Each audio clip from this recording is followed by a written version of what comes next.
Hello everyone, Har Har Mahadev. তো আজ সকাল সকাল বেরিয়ে পড়েছি বাবা মহাদেবের মন্দিরে।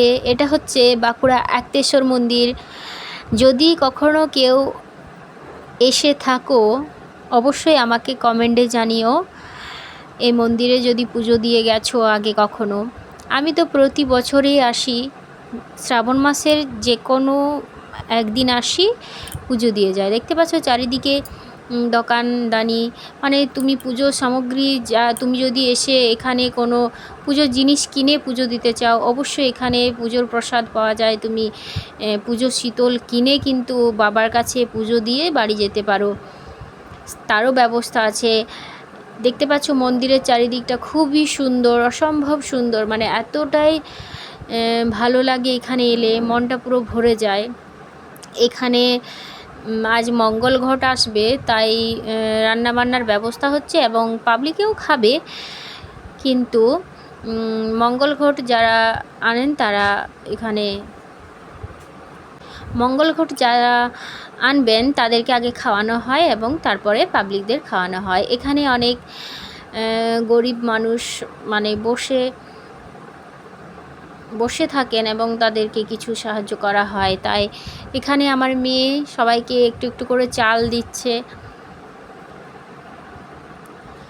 আর চারিদিকে দোকান দেখতেই পেলে তোমরা, কোনো অসুবিধা হবে না।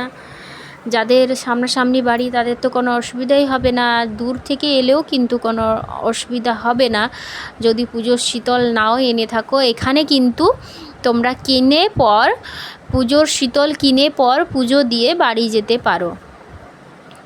আর অবশ্যই এলে বাবার মন্দির একবার ঘুরে যাবে, খুব ভালো লাগবে দেখবে।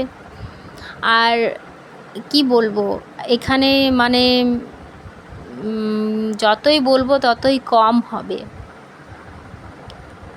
আমি ব্লগ করতে জানি না, তাও চেষ্টা করলাম। যদি তোমাদের ভালো লাগে অবশ্যই আমার ভিডিওটাতে একটা লাইক করবে, আমার ভিডিওটা শেয়ার করবে। আমি আপনাদের একবারে নতুন একটা বন্ধু বলতে পারো। আমি খুব ভালো রেকর্ডিংও মানে করতে পারি না, সব বলে দেওয়াই ভালো। মানে আমি একবারই খুবই নতুন নতুন শুরু করছি ইউটিউব। যদি ভালো লাগে অবশ্যই আমার ভিডিওতে লাইক করবে, কমেন্ট করবেন, আর আমার ভিডিওগুলো অবশ্যই দেখবে সবাই। দেখো তো আমার মেয়ে সবাইকে চাল দিচ্ছে।